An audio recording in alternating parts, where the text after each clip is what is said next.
Hi there, my name is Andy Farquharson and I'm your host on Alternative Exit, the podcast dedicated to educating small business owners about the possibilities, benefits and challenges of transitioning to an employee ownership model. Did you know that there are over 200 million SMEs around the globe with an owner that will be retiring within the next 10 years? Many of these owners will never actually find a buyer for their business, forcing them to close their doors, wreaking havoc on their employees and the communities. There is an alternative. This show will explore different forms of employee ownership and the best practices for a successful transition. Each episode is going to feature interviews with experts on employee ownership, business owners who've successfully made the transition, and consultants who've helped facilitate these changes. Okay, now let's get on with the show. Hello everyone and welcome back to the Alternative Exit. Today's guest is Karen McGuire. Karen is the founder of Relinea, a successful employee-owned company in Northern Ireland, which transitioned to that employee-owned model back in 2022. Since then, Karen has become a staunch advocate for employee ownership in Northern Ireland, taking up the role of Chair of Employee Ownership Ireland and helping firms explore ownership as a sustainable succession strategy and preserving their culture and also their local roots. So today we're going to dive into her journey, the shifts she's seeing across sort of the Northern Ireland and Ireland's employee ownership space and dive into like what's working when businesses make the leap to employee ownership. So Karen, welcome to the Alternative Exit. Hi Andy, how are you? Okay?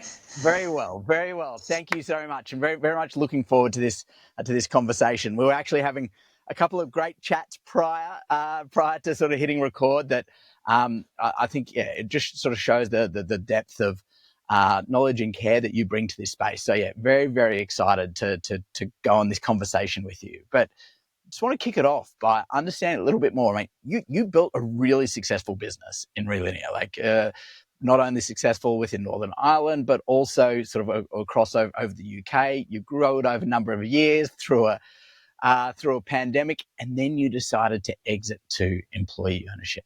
What was the driver for you to be able to make that decision? First of all, thank you very much, Andy, for the opportunity to be on this podcast. I've looked at your work and I'm really excited about, and I think what you're trying to do in Finland is amazing. So well done on that. In regards to my journey, I suppose, yes, like as you mentioned, I set up Relinea in 2005, and the purpose of the business was we were designers, suppliers and installers of glass reinforced plastic or GRP structural products into the construction sector. And yeah, like I mentioned, I built that up to be one of the leading suppliers within the UK and Ireland. And but then personal situations changed significantly for me. The story I heard, it's like there's a day in your life when there's a day before and there's a day after, and that was the day my dad died. Okay, so what that led to really was he was my wingman and a huge supporter for me, and so what that led to is really, I suppose, the passion kind of went for the business. It was a struggle to go into work at points, and I just really felt I was getting to a point where I wasn't doing the best for the business, for myself or for the business going forward. We were, like you mentioned, things were progressing extremely well. We had a number of good product ranges and things. So we were really in that transition for growth. And I had felt that I wasn't the best person for that transition. Yep. Also, there was a succession issue anyway, because I have no children. So, it had been something that had been a bit on my mind as well, but, that circumstances then pushed that forward for me. So I started to explore selling the company and what would that look like. So I did the usual route. I went down the M&A and I spoke to those guys. And when I went into the meetings, the best way I can describe it is coming out, I felt a wee bit dirty is the best way I can describe it, because it was all about money. It was all about what they were going to do. And there was no mention in there about the employees or about, basically the culture of the company. Okay. And it just felt raw. So I then went back and I spoke to the senior team about the potential for a management buyout, and that just really wasn't an option for them. But They just weren't able to find the fortunately, financing for themselves, or? I could think there was probably an age thing and there was a finance Mhm. thing there as well. I think, it's just when certain people hit a certain age, it's just, that's a huge commitment to take on. And I think a management buyout option, I think, suits people at a certain point in their life. And I Yeah. think the senior team there really, I think, we're not at that point. And yeah, finance potentially could have been an issue, but we had to park that. And then, fortunately, one of the companies that I had been speaking to on the M&A front mentioned employee ownership trusts, literally in Okay. passing, and I caught on to it. And I asked, like, what's that? And because I'd never heard of it. And then I spoke to my accountant; he never heard of it. And then I thought I'll look into a wee bit more into it. And the Yeah. more I went into it, the more I explored it, it just seemed to tick all the boxes for me. It was so in line with my values.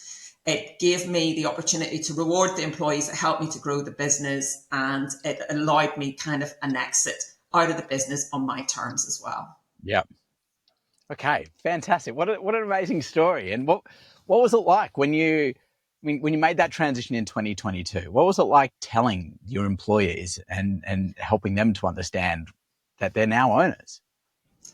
Okay, so we had a communication strategy. So the person that helped us with the transition, he came in to talk to the staff at the Christmas just before we did the transition. We did transition in March 2022. Mm-hmm. And he came in to speak to the staff. So I got up and I told them, obviously they knew my sick circumstances. They knew what the situation I was in, and from a personal perspective. And I think there was concerns about what I was going to do with the business. Was I going to sell it and things? So that had been building. And Yeah. so I got up and I explained the situation and I explained what we were going to do. And then Andrew then got up, our consultant then got up and explained the process. But Andy, to be perfectly honest with you, it just went over most of their heads. Their priority, the employees' and priority was, what's going to happen? Is my job safe? Yeah. And at that point, they then realized, obviously, I wasn't selling to a third party, but the whole concept of employee ownership really kind of I think it was just maybe too much information. So at one time, so then we built a Yeah. communication strategy up over time. Okay. Yeah. It's I hear that a lot from owners, like where employees, like, I don't know, I'm sure, were you coming into that hoping to get a different reaction from the employees? Oh, definitely. But then it's people, isn't it? It's Yeah. people. It's like they always surprise you, and we're like going, like, I'm just telling them this, and I am so excited about this, and it's like this is the future, and everything else, and they're all just sitting there with these blank faces, and it was like, right, yeah. So it was a bit like a bit of a balloon bursting to a certain extent, or at least deflating, but. I think Yeah. you have to appreciate that's this is most people are in a position where they want to feel security in their job, okay, and any Mhm. change at all basically can rock that security. And this was a change, and so they wanted to know what's going to change, how it's going to change, and will it impact me. And so we then went on basically a program then of communicating to them that no, wouldn't be any significant change in the business. This is one of the joys about the EO model, that things can pretty much stay the same, and that the whole purpose of this is to secure their jobs for the long term. Yeah. Okay. Very exciting. And so, did you already have an existing leadership team in place? Yeah, like to be honest, yeah, I was pretty lucky. There was a really good team that was there, and I had confidence in that they had the ability to be able to take the company on to the next stage.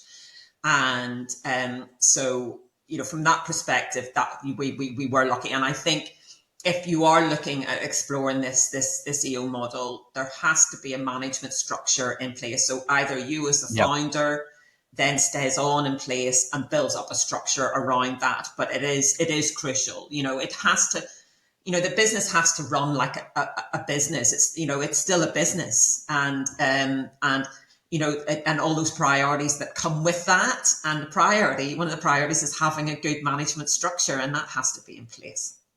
Yeah, I think that is one of the most misunderstood elements. When you're chatting to owners who are thinking about the transition to EO, or even on the employee side too, people just don't understand what it means. As I said, but in every great EO business, there is that clear delineation between ownership and management. Yeah, look, the way the structure is for us, and this is similar to the most, we're an employee ownership trust, which is the system in generally that's being used in the UK. And so what we have is we have a trust board that is made up of an independent trustee, an employee trustee, and then we have other individuals. So I'd be part of that trust board at the moment, and then the MD as well. So that oversees the operations board, which is then the directors. Okay, so the trust board is there not to run the business. It is there to make sure that basically the business is run in a way that for the beneficiaries. Okay, so that, and the beneficiaries are the employees. Okay, so they're there to oversee that things are done in a way that is for the benefit of those beneficiaries and those employee owners. And the main operations board then operates as any other company would, like a operations board would. They are there responsible for the day-to-day and making sure that company grows and remains profitable. It's been 3 years. How's it been in terms of the performance of the company, right? In terms and the employees? Absolutely fantastic. It's been Awesome. really good. They're doing exactly what I hoped they would do. Okay, so when we initially looked at the sale agreement, okay, my wish had always been that the payback period would be over 5 years. Okay, so I sold the business to the employees, so there is a sales price. Was it 100% of the business? Yes, so I sold 100%. So again, because my attitude was, look, I was stepping away from the main role as MD, and I stepped down into a technical role, and I just felt going forward, look, something that I am where I am. Okay, going forward, the employees then deserve the rewards going forward because it's their work. Okay, so that was my attitude. So it was 100% deal. And I wanted it over 5 years. Okay. It's just the attitude was, it's like, I didn't want it to be longer than that because then it's, you're getting into the scenario, are we ever going to get this woman paid off? And so for me, 5 years was the sweet spot on that. But then I love it how you're terming that more. You hear some owners who are going, I don't want to do 5 years because I don't want to put my money at risk. But no, you're coming from a different situation of just saying, I don't want that burden to be on the employees for that long. Yeah, and I think, there has to be there has to be some light at the end of the tunnel for them as well, okay?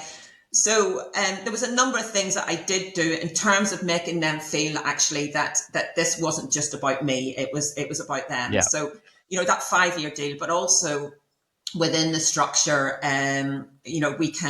we can allow for a bonus structure as well. But I can talk about that later on. But there is a bonus structure for employees that was quite important for me as well going forward. But in terms of the general deal, I wanted it to be 5 years. And then we transitioned in March 2022 and Ukraine got invaded in February 2022. So everybody, it was just a real time of uncertainty and things. And I felt like we still needed to move on with this. We told the employees, and it just felt that we just couldn't stop it now and wait and see what happened, because it's just, I think again, that just brings in uncertainty. So what I did at that time was I pushed the deal time out to 7 years, which I wasn't comfortable with. But then we allowed for a cash sweep mechanism within the sale agreement. So if there was surplus cash available over and above working capital, then that would go forward to the consideration. And they've been able to exercise that, which has meant that I've been able to pay out in 3 years versus the 5 years that I had wished for or what I was hoping for. So it's been brilliant. Okay.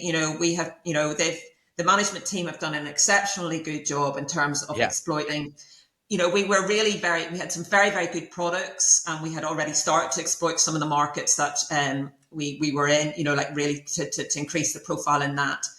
And that has proven to be hugely successful. And And they've introduced savings in terms of, productivity savings and whatnot as well.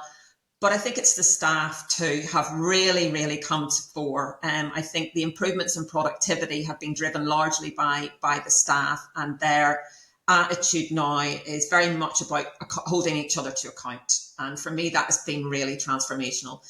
Look, we had a good structure before, we had good systems before, but we tried to introduce productivity improvements before, and they'd last, and then things would go a wee bit by the wayside. And you'd try and encourage with incentives. But what we're definitely seeing here, that what we're able to do is sticking. And, for example, you would have a production line and there would be things moving through. And, unless somebody feels that it's their responsibility to highlight something, then it maybe slips through. And so what we are seeing is if something comes through and the next person along the line sees that's not right, they will call up the person before and say, look, this needs stop. We need to deal with it, instead of it moving through the process. And even simple things like turning out the lights, you know what I mean? Or just, using only as much resin as they need. It's just all these wee things make a huge difference in terms of any business and the actual, profitability of that business as well. So I think those are the changes that we've really, for me, has been really, really it's pleased me so much in terms of where the employees have come to the fore. Okay, so it sounds like that there's been some huge improvements on top line and also on the bottom line as well, with sort of everyone sort of keeping an eye on things. So in terms of that keeping an eye on things, like a big challenge I often hear is that people don't know how to teach their employees how to actually have that positive impact on the business, or what their actions could do, or how their actions impact the income statement and the balance sheet of the business. How did you take your team on that journey? Okay, yeah, that has been a journey. Okay, so we put up suggestion boxes. We tried to get the employees to have their voice. So the employee representative on the trust board supports that. And he will go out and speak to the staff prior to any trust meeting, and just to get their feedback. But initially, Andy, it was like, with what the suggestions that were coming through was, we want to move down to a 3-day work week. We want loads more holidays. The stock standard fears of everyone, is those kind of suggestions. I know, but that's understandable. We're now owners. It's like, why can't we have this? Okay, so then you then go on a communication strategy of actually, you as owners also have responsibility to ensure the longevity of the business, okay, and the profitability. So you explain to them then, actually, well, if you move to a 4-day week, the company will not survive. We can't, or 3-day week. We will not survive on that, okay? And ultimately, profits will go down. You'll not get your profit share, and we risk the future of the business. Yeah. So that message started to get through, and then we started to see the change in the suggestions that were coming through. And so, for example, in one of the last meetings that we had, there was the employee representative came with a list of suggestions, about 14 or 15 of them. And we looked at it and we thought, oh God, right, okay, what's coming? And you know what the pleasure of it was it was stuff that was related to making improvements generally on the production floor. And one really good example was, look, the guy suggested getting a trolley because they felt it would, improve the line of production, and it would reduce time. And they came back with the trolley, that they were considering the price for the trolley and the reasons why they believed that the trolley would be worth purchasing. Okay, They did the business case. Yeah, that's thinking like of an owner, a director, or a manager. You know what I mean? That's the way they were thinking. And another suggestion that came forward was, for example, on private medical insurance, and there'd been somebody who'd been off long term, and it was, the way the systems are here in the NHS, he just couldn't get treatment, and he suggested that maybe if we had access to private healthcare, that he would have been able to get back to work sooner. So we explored it, and actually were quite surprised how reasonable it was, because everybody just assumes it's quite expensive. So and that was something else that we were able to implement, and actually have confidence that we could sustain it as well. Because these are things that you would like to do. I would like to do as an owner, but you need to make sure that if you offer basically benefits to employees, you need to be able to make sure that you can deliver consistently, basically throughout the length of, but for the long term. Yeah. So, and one of the things about employee ownership is, as we see the company growing, we can see actually there's profits there that we can set aside, and we can make sure that is there for the employees. And this is one of the things that we've been able to do. So again, it's all these wee small wins that we've been able to give them, that actually then they start to feel, well, we are being listened to, our suggestions are being taken on board. But also we get back to them if there's things we can't do, like the 4-day week or the 3-day week. And again, I think they respect that. And if we come back to the reasons why we can't do it, and it's not sustainable, they appreciate that. And it's encouraged them to come back with more suggestions as well.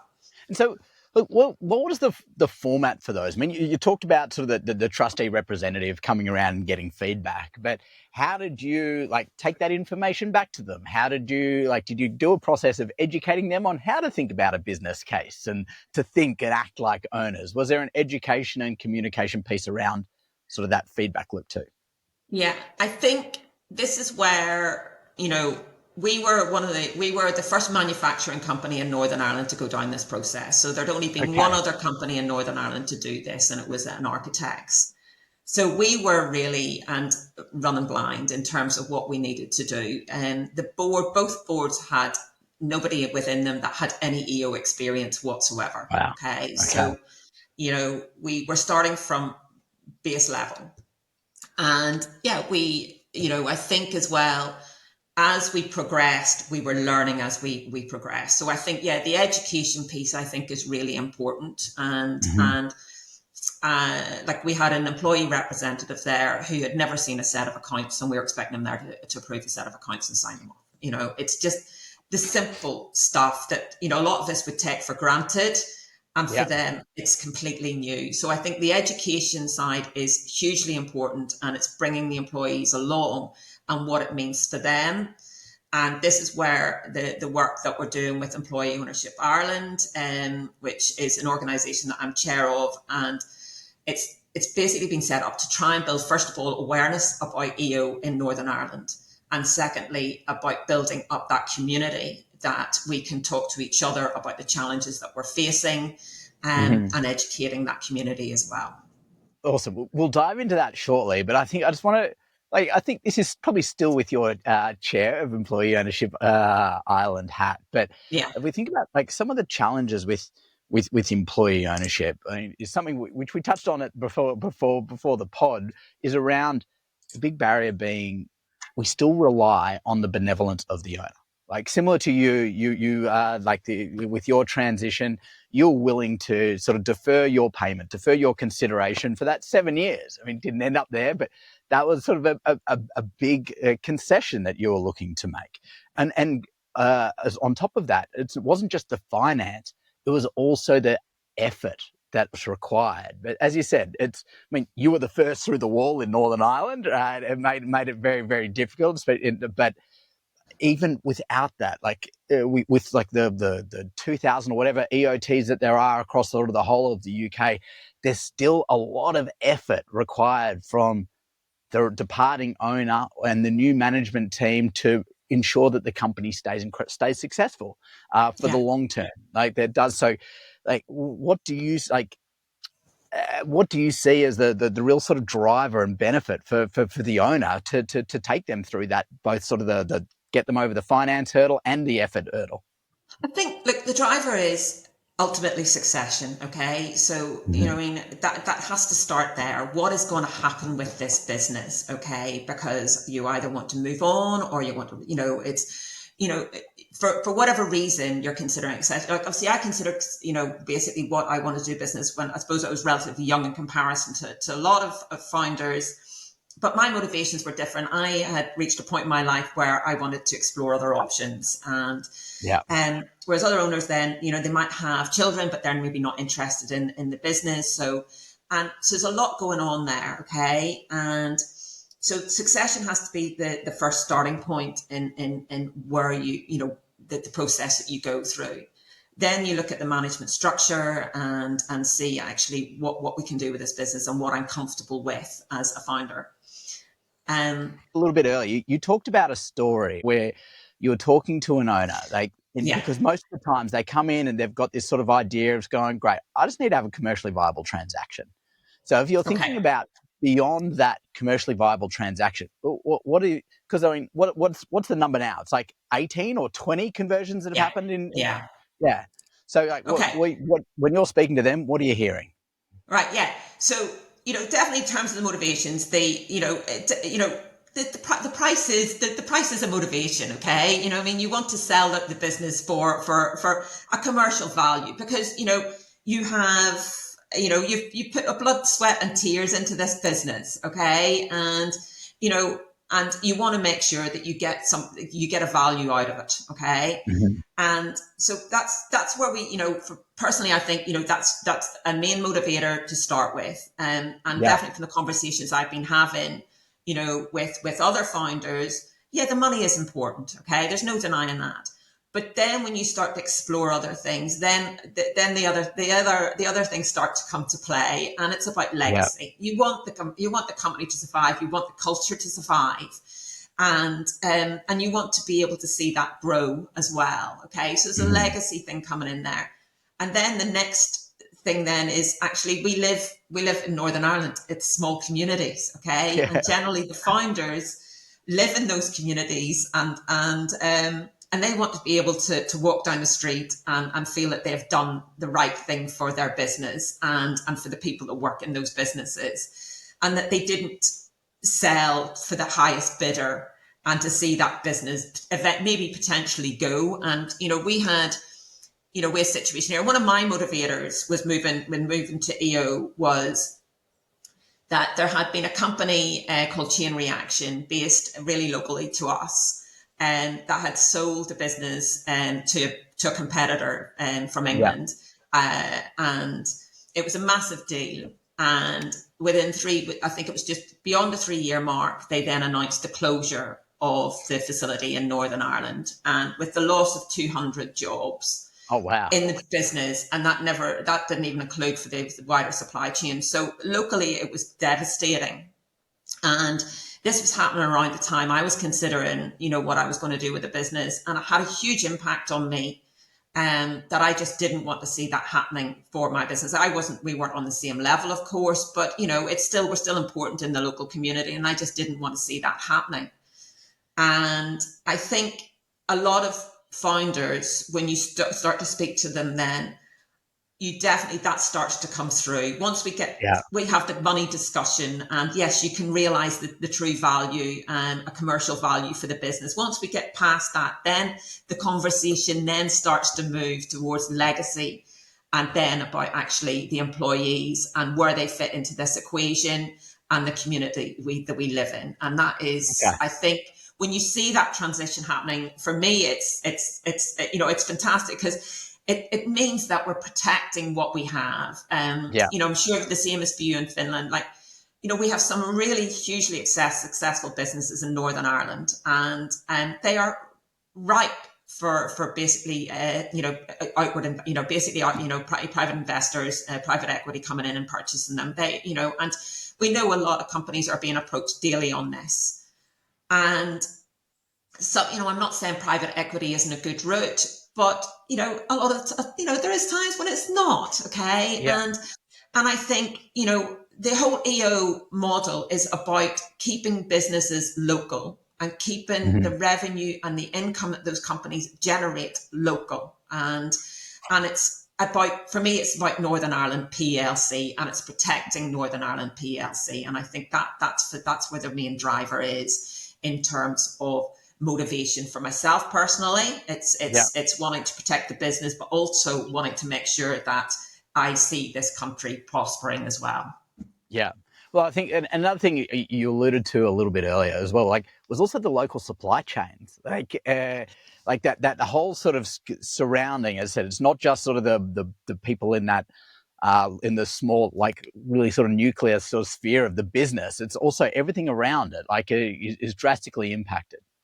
Look, and everybody just says, you hear the announcement, there's the closure of a facility with 50 jobs. It's not 50 jobs. It's probably 150 jobs, and I think people forget that every time you hear an announcement of a closure of a business or redundancies, or a company, basically starting to reduce its position within that community or that country, that has an impact on the wider society that we live in. Yeah. And I think as the world becomes a little bit more unstable and whatnot, I think that focus on what's happening locally has to become more important as well. Yeah. Yeah. And local ownership just aligns incentives. Yeah. Fantastic. So, I mean, that's obviously that legacy, that ability to keep your head up high, walking down High Street is a massive reason for people to get over that financial hurdle. To be able to defer that consideration, because, like as I said, it is a different model to be able to exit immediately versus a sort of exit over 5 to 7 years, or 3 in some cases. But but I think helping people. What have you found that's been good to help people get past that financial side, so they can really feel and cherish that legacy piece?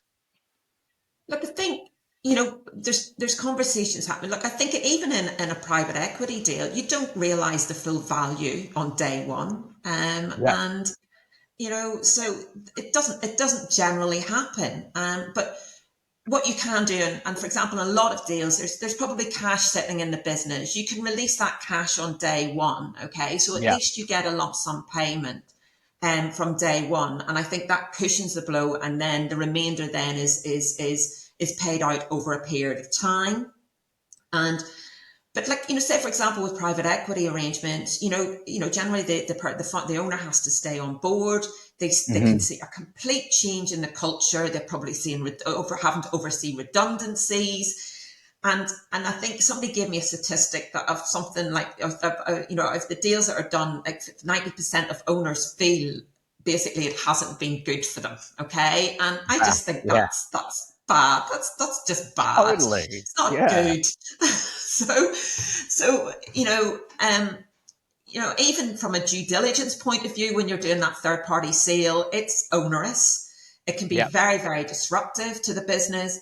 So with an EO deal, generally the element of due diligence is a lot less, because everybody knows the business. You're dealing with people who know the business. They're in the business. So there doesn't have to be that same, basic requirement of, going in and really drilling into the business and picking it apart and causing so much disruption. So I think, from that side, the due diligence is it's a big factor for a lot. I think it was one of the factors for me. I just dealing with lawyers and dealing with all that kind of side of things. It's just not a world I'm comfortable with.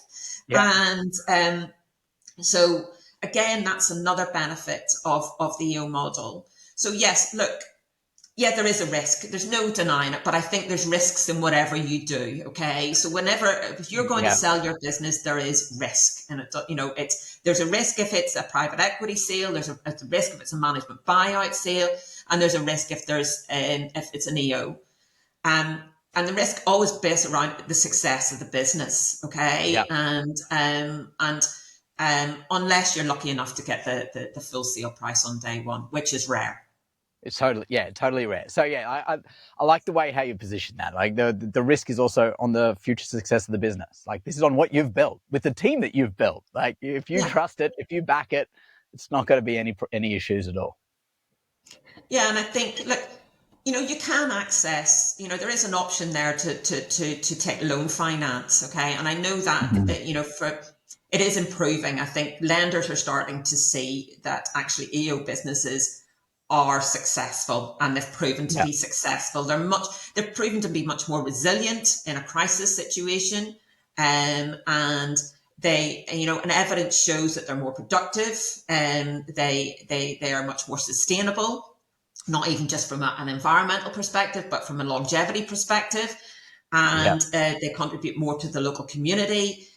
Wages tend to be slightly higher. So these are all proven benefits, that EO offers.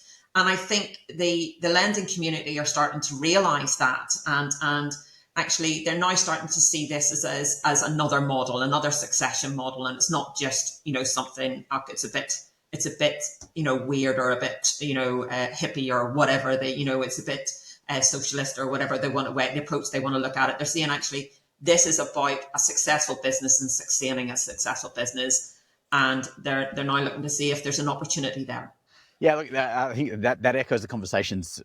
Actually, echoes what we've seen in the US, right? Where there's a lot of a really sort of robust, mature finance industry that's helping to support this, and we're seeing obviously the growth in the private equity style debt funds who are coming into that space because they see just the huge value that's created in an employee ownership structure. So it's great to hear that that's happening in the UK and in Northern Ireland as well. Let's sort of go to wearing your hat as the chair of Employee Ownership Ireland. I mean, what are the trends that you're seeing in Irish businesses who are considering this model? I think, look, as I mentioned earlier, we are hugely lucky in the UK. I don't think we actually really appreciate how lucky we are to have the employee ownership trust model. And for that, we've actually got to thank Graham Nuttall. I've got to give him a nod, because without this model, this would be so much more, the journey of getting EO and employee ownership would be so much harder. Okay. And that really came across from the conversations that I've been having with people in countries that don't have a model. Employee ownership trusts basically allow for the sale of your business capital gains free. All right. So there's no capital gains tax payable, and it's huge. Okay. So what it can mean is, it's like, even if, when you sell your business to an EO, the only way of paying you back is through profit. Okay. So if the profit's not being generated, you don't get your payback. Okay. As a founder. Mm-hmm. So you have to make sure that, the business is valued in a way that allows for that to happen over a reasonable period of time. And that's where I think there's this mismatch. People think I've got to sell my business for less. Okay. And in some occasions that may be the case, because you can't, as soon as on day one you sell to Neo, you haven't got the facilities of basically being able to consolidate. If you had been selling to a competitor comes and buy you, what's the first thing they do? They come in and consolidate the business, and generally jobs go. If you sell to an EO, you generally don't have that option, because you don't have anything to consolidate with. So the business stays roughly the same in terms of the employees and things like that. So where do you make the savings? So this is where the element in terms of the company is paying you or the founder out of profits then has to be a consideration, and what profit level that is at. And so the reasons why I think the government brought in the capital gains tax reduction or elimination is to try and promote and try and take away that that element of that you maybe not realize the full value. Because if you look at it then and you look, okay, I could have sold my business for 5 million and maybe selling it for 4.5, but you haven't paid any capital gains on it, Totally. You're so still making more money. If you look at it as a whole, generally you should come out, okay, and that's a choice as well. But you sell the company, there's a fair valuation done on the business, and then you look at what the business can pay from out of its profits, and you make a decision on that. But the capital gains tax element basically is there to reduce any kind of element that you feel that you're basically not realizing truly what you can get, what you should be getting for it if you'd went elsewhere. Yeah, absolutely. I mean, I think it's such an amazing advantage that the EOT had, over there with that capital gains exemption, and hopefully more countries are going to adopt that soon. But I mean, what is the level of penetration of EO in Northern Ireland at the moment? I think I've read sort of about 18 to 20 companies. Yeah. So when I transitioned in March 2022, we were the second company in Northern Ireland to do this. Okay. Whitelink Architects were the first. So I've got to give them a nod. And so that was in January 22. And today we're sitting, I think, at 19, to 20. Okay. It feels like it's changing on a daily basis at the moment. And what we're doing with the Employee Ownership Ireland is, we're finding that there's much more awareness The professionals like the solicitors, the lawyers, the accountants are becoming much more familiar with this model, and they're talking to their clients about it. So our awareness is building. So we're getting, basically people are contacting us more in terms of actually, I want to learn more about this. And we also offer free feasibility studies with EOI, which is basically a 3-day, somebody comes into your business, looks at it, and they do an assessment over a period of 3 days, basically to give you an idea, actually, is it doable? Is EOTs viable? So we concentrate on EOTs. Is it viable from the structure that you currently have? What's a rough valuation? And what is the process? Okay, so it gives you a really good oversight in regards to what it could be, could look like for you and your business. Okay, who funds that? Okay, well, it was initially funded by a benefactor called Aidan O'Neill, and without him, we wouldn't exist. Okay, and he comes from a background. His family run a really successful. His father set up a really successful company in Mid Ulster, and they sold that a number of years ago. And so they have a number of other businesses, but he sees the risks of selling to third parties, especially in that part of the world in Mid Ulster, because there's so many really good businesses out there. And he sees the risks, okay? And he is really, really passionate about employee ownership. So he has a fund that supports different things, and he decided that he would support employee ownership. So on the back of that, we then created Employee Ownership Ireland. So we did some roadshows last year just to try and start building awareness. And then formally we launched Employee Ownership Ireland in January. And I'm really grateful. We have an absolutely brilliant board. We've got some founders there. We have some people from government bodies like Invest NI, and we have accountants. So we've got professionals there. So the board is a really good broad spectrum. And also then, we've had the support from the Department of Economy. Okay, so I think when we're looking, I mentioned earlier about the way the world is at the minute, and it's looking at how do we protect jobs, and the programme for government in Northern Ireland was about good jobs and sustainability, and we tick all the boxes. EO ticks all the boxes on the programme for government. So the Department of Environment Economy then basically have offered now that we are supported by them as well. So we're getting some support from the department, which is fantastic. And it makes the job so much more, it's easier because there's money behind it. Okay. And it means what we can do is do more work. So we're now we've got a roadshow happening on the 15th of October. Again, that's about that awareness building. So we've done a number of roadshows now, and that's just continuing on with that. We're starting to do now webinars about actually, again, building awareness, but then also bringing in the employee voice and what it looks like for employees. And then we're starting to look at that education piece as well. What can we do here to bring, to support the companies that have already transitioned into EO? And also there's the element there about building that peer network in the professional community. Look, when I went through this, I had to go to England. There was nobody here really in a position, or what I thought was in a position to do it, or support me to do it. So it's about building that professional community as well. That it's we're able to do this for ourselves. Yeah, very cool. And so that sounds like such amazing momentum. As I said, it's so great to transition from sort of, as I said, one amazing sort of benefactor who's sort of investing in employee ownership to now sort of having that government support. What do you see as like the future of employee ownership in Northern Ireland? Growing, I think we have huge targets. We've got targets for 200. It's like so. We are. It is really growing.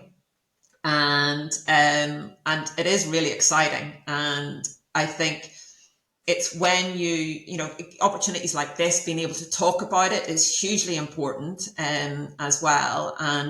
And we're getting more and more of those opportunities. I think we have struck a chord with a lot of people that actually, something is just can't be about getting the the most money or whatever. It has to be other things that are coming into play here. And, and again, it's going back to that piece. It has to be about the communities we live in, okay, and the society that we're creating, because, it's where we live. It's like, it's where we live. And if we don't do some, and as I think as company owners, we have a responsibility, okay, not only to ourselves, but actually to the employees that we employ, that those companies employ, and as a consequence of that, as the wider community as well. So, Andy, I just want to add in here, one of the other benefits with the OT model in the UK is that we can pay our staff, we can pay employees up to £3,600 tax-free each year, okay?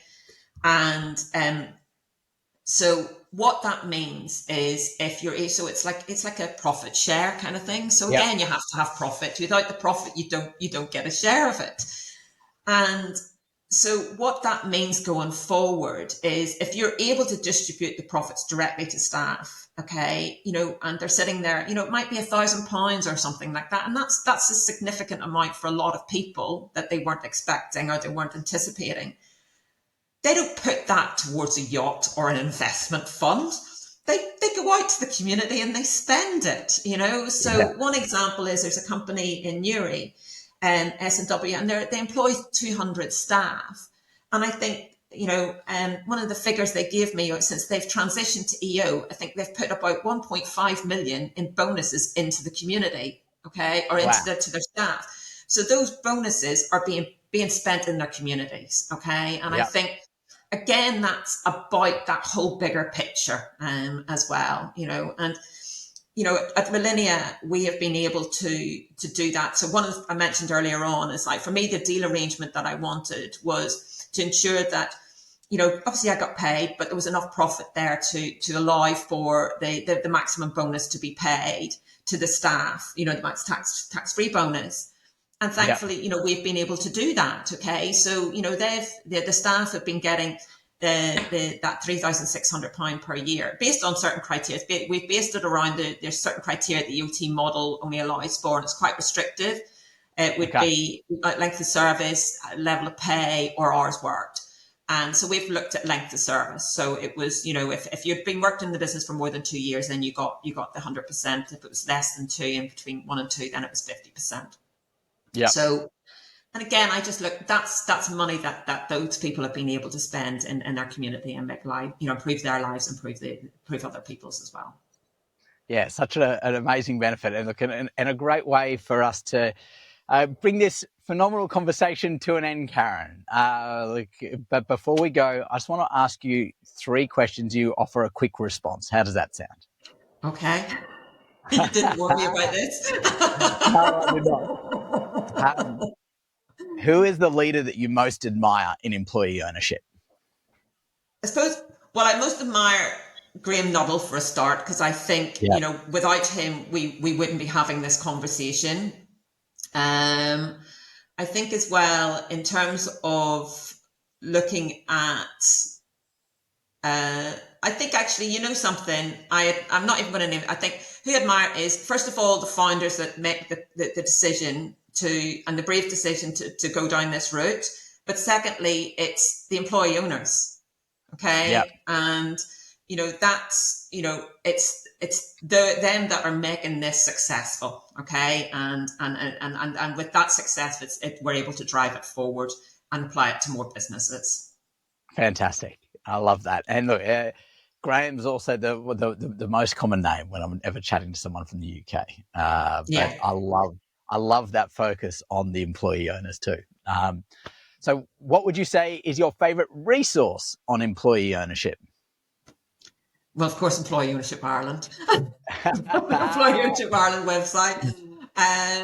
Look, and yes, we're building our resource and whatnot in relation to that, but definitely for the UK, the Employee Ownership Association. Okay. It's a national organization, and it's whenever I was doing my research, it's where I went to, and I was able to, they have, the webinars, the resources. It's really, really valuable. So if you are interested in looking at this and you are in the UK, well, not even if you can, there's a lot of information there. And, further afield, there's the ESOP system in the US, and there's organizations there. So we were away at the Oxford Symposium where we met. And that was, for me, that was really valuable. 3 days. There was so much packed into it, but there was so much I learned during that whole process, not just about what's happening in the UK, but what's happening worldwide. And again, it made me realize how lucky we are in the UK, and the work that people like yourselves and say, for example, what they're doing in Canada and whatnot as well. And in terms of trying to drive this model forward in Europe too. Very cool. And then finally, what would you say to a business owner who's sitting on the fence regarding a transition to employee ownership?